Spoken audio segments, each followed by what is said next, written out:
আমরা দক্ষিণবঙ্গবাসী, আমাদের কাছে উত্তরবঙ্গ শুধুমাত্র ডেস্টিনেশন নয়, উত্তরবঙ্গ মানেই একটা আবেগ। আমাদের কাছে পাহাড় মানে একটা ফিলিংস।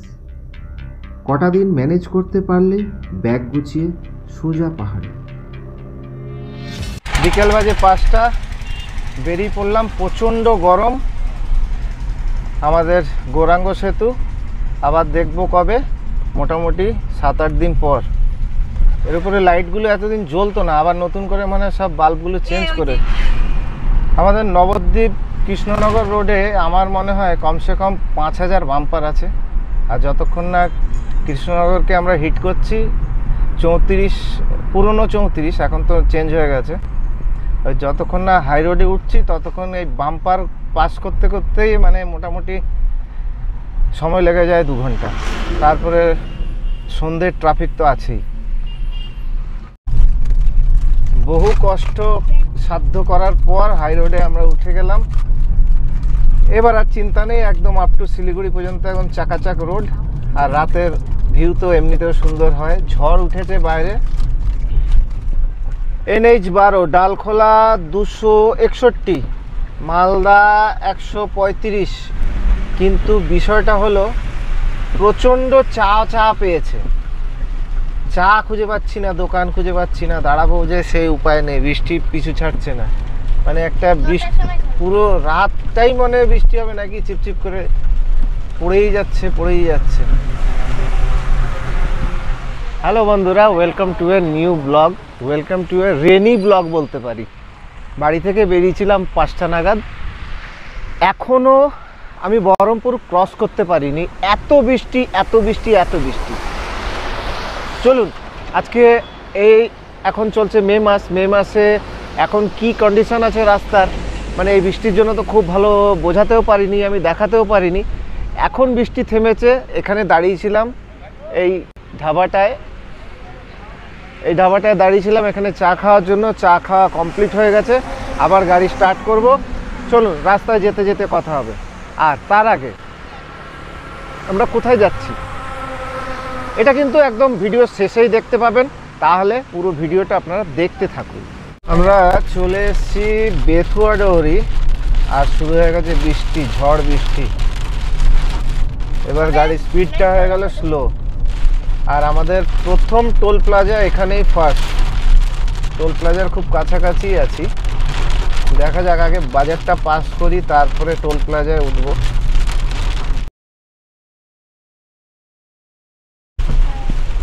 প্রচণ্ড বৃষ্টি। আজকের দিনে আমাদের প্রথম টোল প্লাজা। দেখতে দেখতে চলে আসলাম আমরা পলাশী। তবে প্রচণ্ড বৃষ্টি হয়েছে, প্রচণ্ড বৃষ্টি, রাস্তা দেখা যাচ্ছে না। আর ঝড়ও প্রচুর পরিমাণে ঝড় হয়েছে, মানে গাড়ির স্পিড অনেকটা স্লো হয়ে গেল, অনেকটা সময়ও নষ্ট হয়ে গেল আমাদের। দেখা যাক, মানে এস্টিমেটেড টাইম হিসেবে আমরা প্রায় 1 ঘন্টা পিছিয়ে গেছি। খুব সামনে, হ্যাঁ সামনেই তো, সামনে ওই গেটটা দেখা যাচ্ছে, পলাশির যে গেটটা আছে। তবে আজকে মনে হয় কারেন্ট অফ আছে, কারণ ওই পলাশির গেটে খুব সুন্দর আলো দেওয়া থাকে, কিন্তু আজকে আলো দেখতে পাচ্ছি না। জায়গাটা বিশেষ একটু অন্ধকার হয়ে রয়েছে, আপনারা বুঝতে পারছেন কি না। বাঁদিকে চলে গেলে পলাশী মনুমেন্টটা, আমরা ডান দিক বেরিয়ে গেলাম। আজকে এত বছর থেকে আমরা উত্তরবঙ্গ যাওয়া আসা করছি, মোটামুটি বছরে 1-2বার তো যাওয়া হয়। এই যে রেল গেটটা এখন পর্যন্ত ফ্লাইওভার করতে পারেনি, আর রাস্তাটা এখনো ভাঙা। আর বৃষ্টি হওয়াতে আমাদের প্রচণ্ড দেরি হয়ে গেল। অন্তত 2 ঘন্টা পিছিয়ে আছি। আর গাড়ির মধ্যে তো ভ্যাপার জমেই যাচ্ছে, ছবিটাও একটু অস্পষ্ট হচ্ছে। বহুক্ষণ পর গাড়িটা একটু স্পিড নিল। এখন রয়েছি বহরমপুর বাইপাসের উপরে। বাইপাসটা খুব সুন্দর করেছে। এই বাইপাসটা হওয়াতে বেশ সময়েরও অনেক বাঁচাত হয়ে যাচ্ছে, কারণ এর আগে বাইপাসটা যখন ছিল না, বহরমপুর সিটির ভেতর দিয়ে যেতে হতো। তখন ওই গঙ্গার ধারে ধারে যেতে হতো, অনেকটা সময় নষ্ট হয়ে যেত। এখন এই বাইপাসটা হওয়াতে অনেক সুবিধা হয়েছে, অনেক সময় বেঁচে যায়।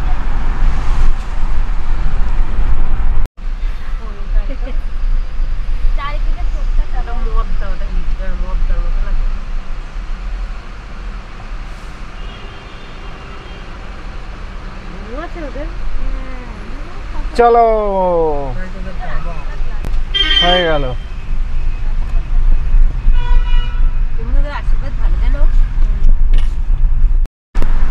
আজকে বৃষ্টির জন্য প্রচন্ড লেট হয়ে গেল, প্রচন্ড। অন্তত দু ঘন্টা পিছিয়ে আছি। তবে একটা ভালো কথা হচ্ছে যে বৃষ্টি হওয়াতে ওয়েদারটা ঠান্ডা হয়ে গেল। এখন একদম কাঁচ খুলে দিয়ে মানে কোনো এসির দরকার নেই। আর দিনের বেলা যা গরম ছিল, বাবারে বাবারে, মানে এখন আজকের রাতটা অনেকেই বেশ আরামসে ঘুমাতে পারবে। আর এই পুরো একদম কৃষ্ণনগর পার করে বৃষ্টিটা স্টার্ট হয়েছিল। এখন বহরমপুর আমি ক্রস করে গেছি, সামনে আছে মোরগ্রাম। এই পুরো এরিয়াটা বৃষ্টি হয়েছে। এখন কত দূর বৃষ্টি হয়েছে সেটা আগে গেলেও বোঝা যাবে। চলো চলে এসেছি মোরগ্রাম। বাঁদিকে চলে গেল নলহাটি বা যারা রামপুরহাট যাবে, আমরা যাব সিধা। আর আগে যারা কলকাতা থেকে শিলিগুড়ি যেত তারা বেশিরভাগই ওই বর্ধমান থেকে এসে এই রোডটাকে এখানে কানেক্ট করতো। আর এখন NH-12 এত চকচকে হয়ে গেছে যে এখন এই রাস্তাটা বেশি ব্যবহার হয়। আগে ছিল 34, এখন হয়ে গেছে 12।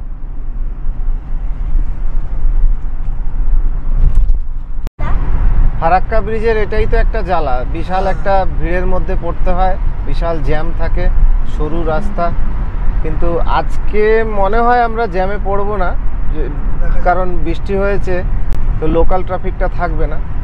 তবে মোরগ্রামটা পার করে এলাম, এরপরে এখন মনে হচ্ছে যেন এই দিকটা বৃষ্টি সেরকমভাবে হয়নি, কারণ রাস্তার এই দিকটা বেশিরভাগই শুকনো। সাইডে জল আছে কিন্তু সামান্য হয়েছে, সেই আমাদের ওইদিকে যেই একটা বিরাট পরিমাণে হয়েছে সেইটা হয়নি। তবে ওয়েদার একদম হেভি হয়ে গেছে, মানে সারা রাত চললেও কোনো অসুবিধা হবে না।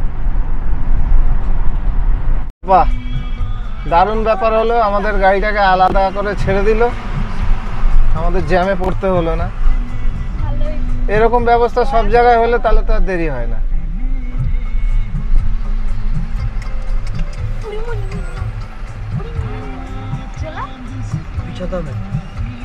পিছোতে হবে কেন? তুমি ক্যামেরা নিয়ে আসো সামনে, তুমি সামনে ক্যামেরা নিয়ে দাঁড়াও, আমাকে পিছোতে হবে। আচ্ছা পিছোলাম, চলো। কেটেছে, ট্যাগ ইজ ভ্যালিড। কেন, আমি কি ইনভ্যালিড ট্যাগ নিয়ে ঘুরছি নাকি? পয়সা কেটে নিয়েছে, বলছে ট্যাগ ইজ ভ্যালিড। আবার আরেকটা টোল, এত কাছাকাছি টোল, এতগুলো টোলের কোনো প্রয়োজন আছে? হ্যাঁ, সেই বহরমপুর ফারাক্কা আরেকবার টোলের পয়সা দিতে দিতেই তো মানে ফকির হয়ে গেলাম।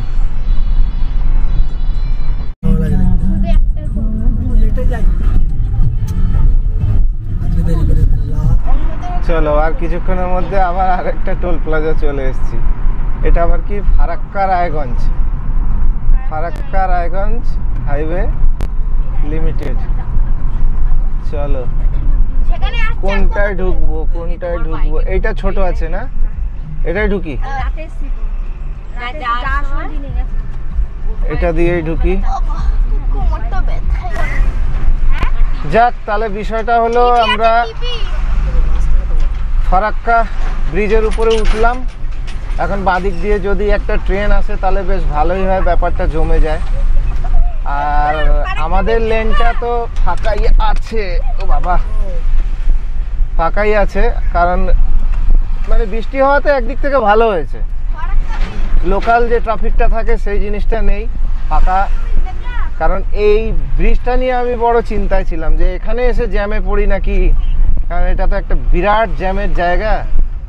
এখানে আবার দাঁড়ানোর কোনো সিস্টেম নেই, কোনো রকম দাঁড়ানো যাবে না। অপেক্ষা করছি একটা ট্রেন যদি আসতো বেশ ভালো হতো।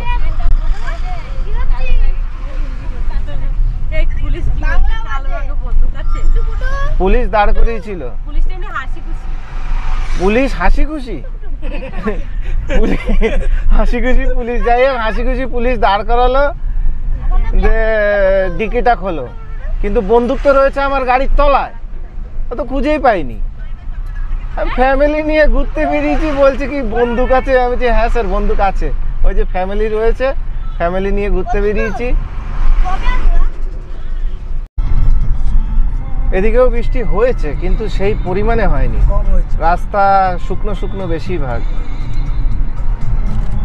তবে কি এই উত্তরবঙ্গে আসলে রাত্রিবেলাই ভালো, রাত্রিবেলা আসলে গ্যাঞ্জাম কম, লোকাল ট্রাফিকটা কম। সামনে একটা মন্দা ভিলেজ আছে, বামুহা।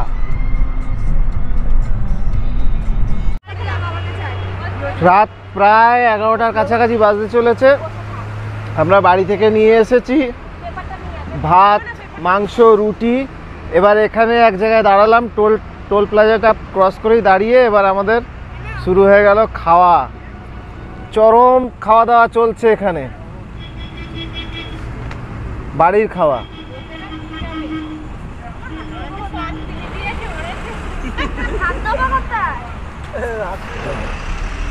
তাহলে এখানে বসি, এটা কি তোর জায়গা? তোর জায়গা, বস।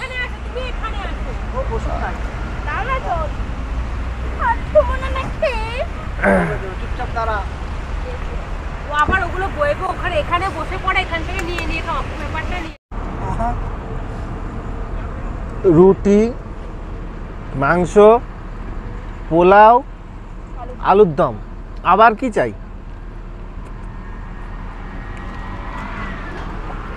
রাস্তায় বসে বসে চরম পিকনিক হচ্ছে কিন্তু, রাস্তায় বসে কিন্তু চরম পিকনিক হয়ে গেল।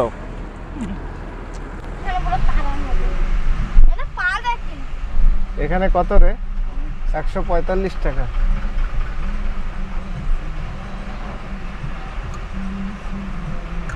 কাটো কাটো কাটো, তাড়াতাড়ি কাটো দাদা, একটু কম নেবেন না?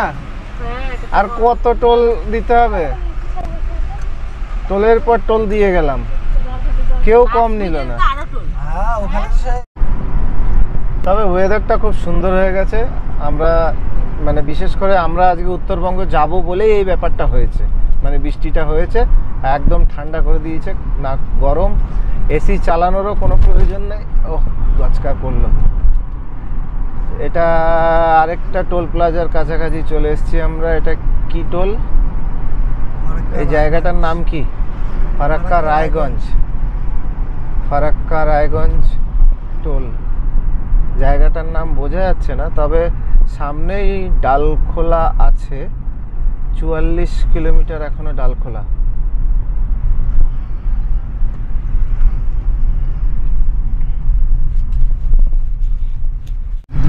সুন্দর রাস্তা, খুব দারুণ রাস্তা। রাস্তায় লাইটগুলো দিয়ে দিয়েছে, লাইটগুলো এমন লাগিয়েছে মনে হচ্ছে যেন কি একদম মানে বিদেশের রাস্তায় গাড়ি চালাচ্ছি। রাস্তা এখন এত সুন্দর হয়ে গেছে মনে হচ্ছে মানে ইন্ডিয়াতে নেই, আমি ইন্ডিয়ার বাইরে কোথাও গাড়ি চলছে। এক প্লেট খেলাম, খেয়ে চলে এলাম মালদা বাইপাস। বাঁদিকে চলে গেল মালদা, আর ডান দিকে বাইপাস ধরে চালাও। আমরা এখন এসছি 232 কিলোমিটার, বাড়ি থেকে 232 কিলোমিটার। আচ্ছা, আর এখনো আমাদের যেতে হবে, মানে যেতে হবে বলতে এনজিপি এখনো 243 কিলোমিটার। টাইমিং বলছে 5 ঘন্টা, ঘড়ির টাইম 12টা 25। আর রাস্তার কন্ডিশন যদি বলতে হয় তাহলে এখন পর্যন্ত মোটামুটি 98% রাস্তা একদম চাকাচাক, একদম বাটারস্কচ রাস্তা, কোনো চাপ নেই। রাত্রিবেলা গাড়ি স্টার্ট করুন, চলে আসুন। দারুণ একটা সুখবর আমাদের যারা রোড ট্রিপ করছে, বাইক হোক বা নিজের ভেহিকলস, কার নিয়ে যাচ্ছে যারা উত্তরবঙ্গ, দারুণ সুখবর হচ্ছে রায়গঞ্জ বাইপাস খুলে গেছে। কবে খুলেছে জানি না, কিন্তু আমরা এখন যাচ্ছি আজকে মে মাসের, আজকে কত তারিখ? 17 তারিখ রায়গঞ্জ বাইপাস খুলে গেছে। মানে এর আগেও দুবার আমি আমার গাড়ি নিয়ে গেছি, তো তখন রায়গঞ্জের উপর দিয়ে মানে একদম সিটির ভেতর দিয়ে যেতে হতো। তো এটা খুব ভালো একটা জিনিস ছিল। আমি এই জিনিসটা অনেকক্ষণ থেকে চিন্তা করছিলাম যে রায়গঞ্জ বাইপাসটা খুলেছে কি না, নাহলে এর আগে সিটির ভেতর দিয়ে সিঙ্গেল রোড অনেক বেশি টাইম লেগে যেত। যাক, খোলা পেলাম।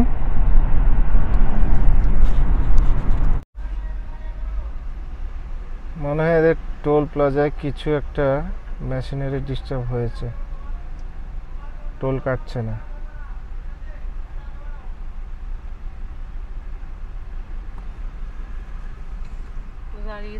এত লেট হওয়ার কারণটা কি?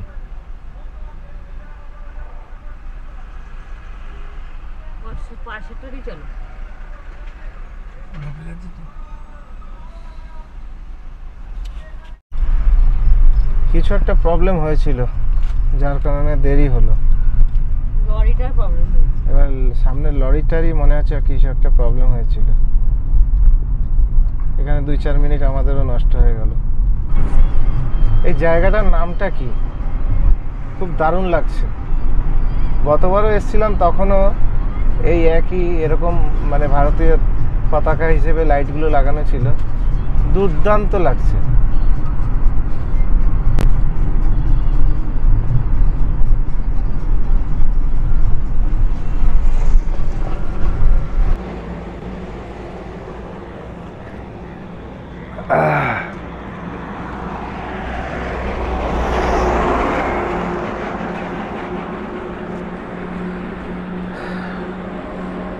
ডালখোলা আর কিছুটা আছে, খুব সামান্য কয়েক কিলোমিটার রয়েছে।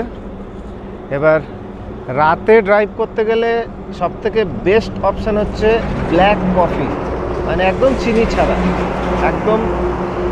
ছাড়া। কফির পরিমাণ বেশি, জলের পরিমাণ কম। একদম কড়া করে কফি খাও, তাহলে নাইট ড্রাইভ করতে পারবেন। তাছাড়া নাইট ড্রাইভ করা সম্ভব নয়। একটা ফ্লাইওভারের উপরে দাঁড়িয়ে আছি, জায়গাটা বেশ ভালো লাগলো, চারিদিকে আলো আছে। তবে কোথায় যাচ্ছি সেটা তো এখন বলছি না, সেটা একদম ভিডিওর লাস্টে বলবো। তাই জন্য আপনাদেরকে ভিডিওটা পুরোটা দেখতে হবে। মানে প্রথমে বাড়ি থেকে বেরিয়েছি, উত্তরবঙ্গ যাচ্ছি, উত্তরবঙ্গে হাজারো জায়গা আছে। এখন এবার কোথায় যাচ্ছি সেটা জানতে হলে তো পুরো একদম লাস্ট ভিডিও দেখতে হবে। আর যেখানে যাচ্ছি ওখানে পৌঁছে আমি ভিডিওটা অফ করব, আর ওখানে গিয়েই বলবো যে আমি কোথায় এলাম। আপাতত আমি চাটা শেষ করে নিয়ে আবার স্টার্ট করছি গাড়ি। কারণ ব্যাপারটা হলো আরেকটা টোলগেট চলে এসছে। Welcome to NH-12। চলো।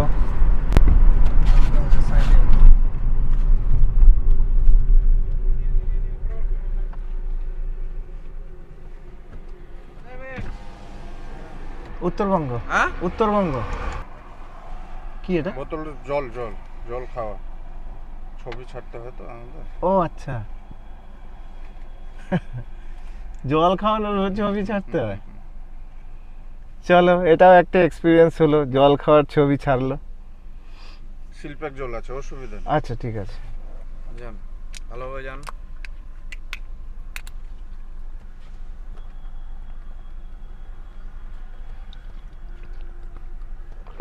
রাস্তায় গাড়ি দাঁড় করানো হলো, পুলিশ আমাদের জল খেতে দিল, জল খাও।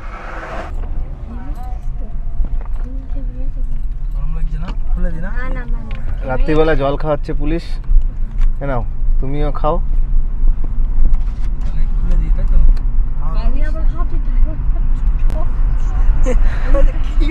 আমি প্রথমে বুঝতে পারিনি কি হলো, আমি হলো চেকিং করবে, ঠিক আছে চেকিং, দাঁড় করিয়ে বলছে কোথায় যাবেন, আচ্ছা যাবো, জল খাও। এই জলের মধ্যে আবার কিছু মিশানো নাই তো আবার, না সিল প্যাক জল। এই ট্যাঙ্কটা কার গো? ও ঠিক আছে।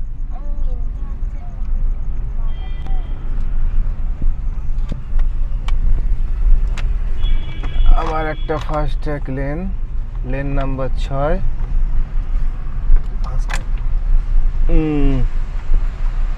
নাও বাবা, পয়সাটা কেটে নাও। এখানে হচ্ছে তোমার 110 টাকা, 110 টাকা।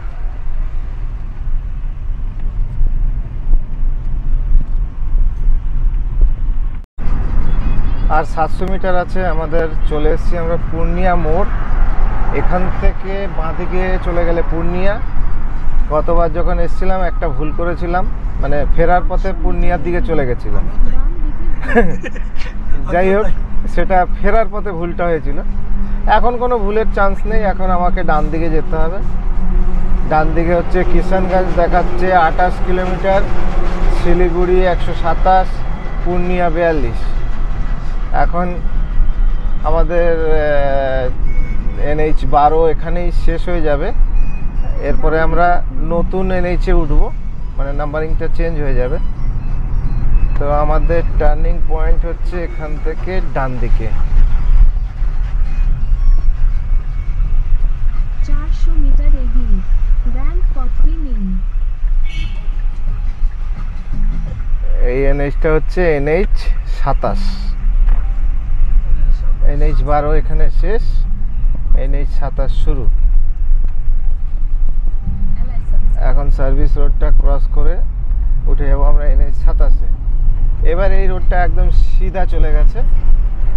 এতক্ষণ যে রোডে আসলাম এটা ছিল NH-12, একবারে কলকাতা থেকে শুরু করে পূর্ণিয়া মোড় পর্যন্ত। এখানে অনেকে ভুল করে, কেউ ডান দিকে চলে যায়, কেউ বাঁ দিকে চলে যায়। তো এখানে খেয়াল রাখতে হবে যে ডান দিকেই যেতে হবে, মানে রাইট টার্ন। র্যাম্প পথটি নিন। এখন রাত হলো 2:58। আমরা বাড়ি থেকে এসেছি 390 কিলোমিটার। এখন ক্রস করছি আমরা কিষানগঞ্জ, মানে বিহার, কিছুটা অংশ বিহার। বোতলবাড়ি দিয়ে একটা রাস্তা আছে উত্তরবঙ্গ যাওয়ার, মানে বেঙ্গল টু বেঙ্গল যদি যেতে চান। তবে আমি সাজেস্ট করব ওই রাস্তা দিয়ে না যাওয়াই ভালো, কারণ ওটা একটা স্টেট হাইওয়ে, সিঙ্গেল রোড, মানে কয়েক হাজার স্পিড ব্রেকার আছে। তো আমার সাজেশন হচ্ছে আপনারা যখনই উত্তরবঙ্গ যাচ্ছেন অবশ্যই এই হাইওয়েটাই ধরুন, কিষানগঞ্জের উপর দিয়েই যান, খুব বেটার রাস্তা। এবং এতক্ষণ যে আসলাম পুরো 390 কিলোমিটারের মধ্যে আমি বলতে পারি 98 কিলোমিটার রাস্তা এখন পুরো বাটারস্কচ রাস্তা, একদম চকচকে রাস্তা। আর কিষানগঞ্জের এই হাইওয়ে, এই ফ্লাইওভারটা তো অনেক দিন হয়েই গেছে। তো কিষানগঞ্জের জ্যামটাও পাওয়া যায় না, নাহলে আগে প্রচুর জ্যাম হতো কিষানগঞ্জে। এখন সেসব কোনো ব্যাপার নেই, এখন চাকাচাক রাস্তা, যত খুশি এগিয়ে যাও, যেভাবে খুশি চলো। আর ফাঁকা রাস্তা, এই টাইমে কোনো জ্যাম তো থাকেও না। বাঁদিকে থেকে গেল কিষানগঞ্জ স্টেশন, আর আমরা আছি এখন কিষানগঞ্জ ফ্লাইওভারের উপর দিয়ে। আর এই রুটের সবথেকে লম্বা ফ্লাইওভার হচ্ছে কিষানগঞ্জের ফ্লাইওভারটা। দুর্দান্ত রাস্তা, একদম ট্রাফিক ফ্রি। হ্যাঁ, তবে একটা জিনিস খেয়াল রাখবেন, বিহারে অ্যালকোহল টোটালি ব্যান। অতএব চেষ্টা করবেন আপনার গাড়িতে যেন কোনো রকম অ্যালকোহল না থাকে। তাতে সেটা সিল প্যাক হোক, আপনার সাথে বিল থাকুক বা না থাকুক, সিল প্যাক হোক বা না হোক, সেটা কোনো ম্যাটার করে না। বাই চান্স যদি আপনার গাড়ি সার্চ করা হয়, আপনার গাড়িতে যদি অ্যালকোহল পাওয়া যায়, তাহলে একটা বিরাট অঙ্কের ফাইন করবে। আর যদি আপনি কোনো তর্কে যান, আপনার গাড়ি পর্যন্ত সিজ হতে পারে, এমনও আমার কাছে নিউজ আছে। ভোর বাজে 5:25। বাড়ি থেকে চলে এসেছি 468 কিলোমিটার, এখনও যেতে হবে 114 কিলোমিটার। আজকের দিনের শিলিগুড়ির লাস্ট টোল প্লাজা, আজকের মতো শেষ টোল দিয়ে দিই। এখনও আকাশ সাদা হয়নি, 4:26 বাজে। এবার ভোর হয়ে যাবে, পাখির দু একটা ডাক শোনা যাচ্ছে। চলো আজকের মতো শেষ টোল দিয়ে দাও। আমারে কিছু কম নিবি না? কিছু কম নিবি না?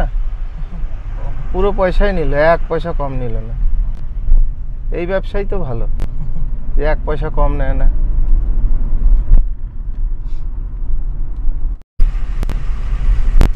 ভোর হয়ে গেছে 4:50, শিলিগুড়ির মধ্যেই আছি। আর যেভাবে বৃষ্টি পড়ছে মনে হচ্ছে যেন আষাঢ় মাসের মতো বৃষ্টি। আর এখনকার ওয়েদার ফোরকাস্ট দেখাচ্ছে যে আজকে সারাদিন বৃষ্টি, মানে ঠান্ডার খোঁজে এসে লাস্ট পর্যন্ত দেখা যাচ্ছে বৃষ্টি। এ কি কপাল নিয়ে এলাম আমরা। এরকম বৃষ্টি হলে তাহলে আর কি করে হবে। যাই হোক, যেটা হবে সেটা তো মানতেই হবে। তো এখন বিষয়টা হচ্ছে পেট্রোল নিতে হবে। ঢুকিয়ে দিয়ে আগে পেট্রোল পাম্পের দিকেই, বাঁ দিকেই আমাদের পেট্রোল পাম্প। পেট্রোল নেওয়ার পর এখন পাহাড়ে উঠবো। এবার কোথায় যাব সেটা তো এখনও আমি রিভিল করিনি। তো এখনও বলবো যে ভিডিওটা পুরোটা দেখতে হবে, তবেই বুঝতে পারবেন যে কোথায় যাব। পাহাড়ে তো উঠে গেছি, পাহাড়ে ওঠা শুরু হয়ে গেছে, কিন্তু ভিজিবিলিটি একদম কমে গেছে। বৃষ্টির জন্য মেঘের জন্য কুয়াশা, প্রচণ্ড ভিজিবিলিটি কম। দেখুন কি অবস্থা, গরমকাল, বৃষ্টি, মেঘ। চলো যা হবে হবে। ওপরটা আবার পরিষ্কার আছে। ঢুকে গেছি কার্শিয়াং শহরের মধ্যে, তবে বৃষ্টি ছিপছিপ করে পড়েই যাচ্ছে। এটাই একটা মন খারাপের কারণ। বাদবাকি তো সব ঠিকই আছে। সকাল বাজে 6টা, কোনো দোকানপাট কিছুই খোলেনি। মানে সবার আগে আমরা চলে এসেছি। সামনে Kurseong station, toy train station. চলো যা কপাল করে নিয়ে এসেছি সেটাই হবে, এছাড়া তো কিছু করা যাবে না। এই যে কার্শিয়াং স্টেশন আমরা ক্রস করে গেলাম।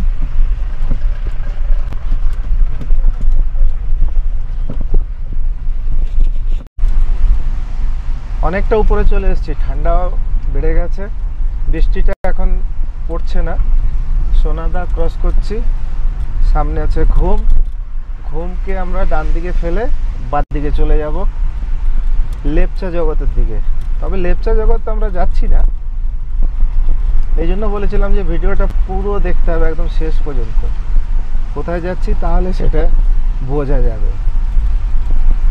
আচ্ছা, একটু চা হলে হতো না? চায়ের দোকান কেউ খোলেনি। হ্যাঁ, তবে একটা জিনিস কি, বৃষ্টি হওয়ার কারণে প্লাস একদম এখন তো 6টা বাজে, 6:03 বাজে, যে কারণে একদম ট্রাফিকটা নেই। একদম ফাঁকায় ফাঁকায় আমরা বেরিয়ে যেতে পারছি, কোনো ব্রেকে পা দিতে হচ্ছে না। এটা একটা প্লাস পয়েন্ট। কিন্তু বৃষ্টিটা চলছে, এটাই তো মাইনাস পয়েন্ট। আমাদের মতো সমতল মানুষের, যারা সমতলে গাড়ি চালাই, তাদের জন্য পাহাড়ে গাড়ি চালানোটা একটা মানে অন্যরকম একটা টাস্ক, একটা থ্রিলিং ব্যাপার, অ্যাডভেঞ্চারাস ব্যাপার। তবে এর আগেও 2বার আমি এসেছি, তো সেই ভিডিওগুলো তো আমার চ্যানেলে আপলোড করাই আছে। একবার লামাহাটায় এসেছিলাম, ওখান থেকে সীমানা গেছিলাম, ওই ভিডিওগুলো তো দেওয়া আছে আমার চ্যানেলে। তারপরে লাচুং গেছিলাম আমার এই গাড়ি নিয়েই। এবার আবার উত্তরবঙ্গের এই একটা কোনো ছোট্ট পাহাড়ি গ্রামেই যাচ্ছি। তো এটাও আমাদের কাছে একটা থ্রিলিং ব্যাপার, কারণ রোজ তো চালাই না, এটা তো বছরে একদিন হচ্ছে।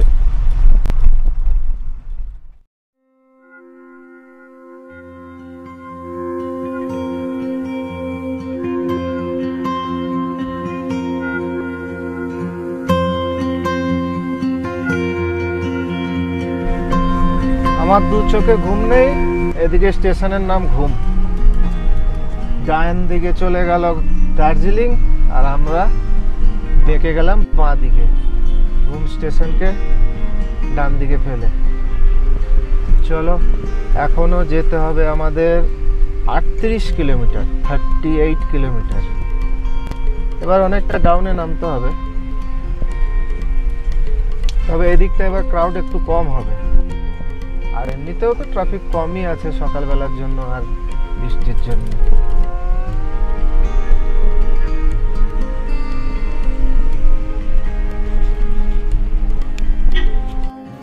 চোখ মুখের অবস্থা খুব খারাপ, সারা রাত গাড়ি চালিয়ে।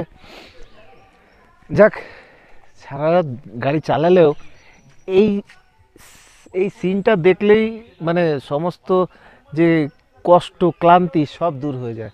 লেপচা জগতের এই যে ভিউ পয়েন্টটা আছে, এখানে এসে দাঁড়িয়েছি, একটু চা খেলাম, একটু হাত পা মানে স্ট্রেচিং করলাম, একটু হাত পাকেও তো ছাড় দিতে হয়, গাড়িটাকেও একটু রেস্ট দিতে হয়।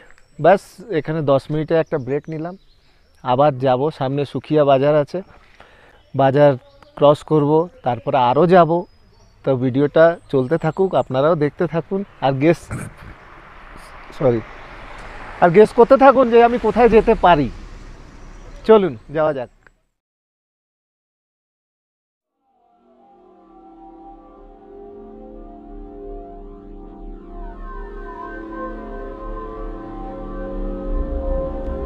মানুষ এখনো ঘুম থেকে ওঠেনি, আর আমরা 550 কিলোমিটার চলে আসলাম।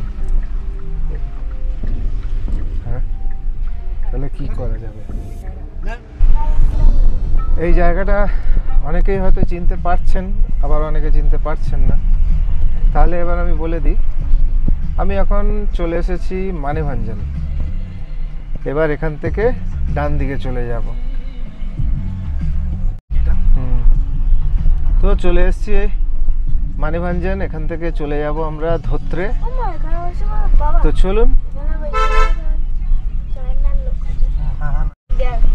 ঠিক এমন একটা জায়গা দিয়ে ক্রস করছি যেখানে আমার বাঁদিকে নেপাল আর ডান দিকে ইন্ডিয়া, মানে বিচিত্র দেশ। বিষয়টা পুরো আশ্চর্য হলেও সত্যি।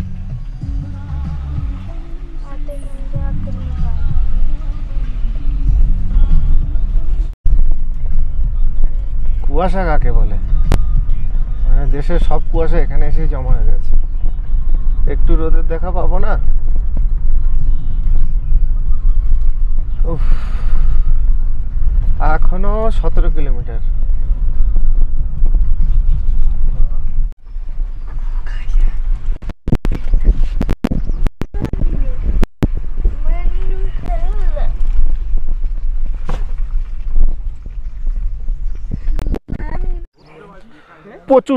প্রচুর ঠান্ডা।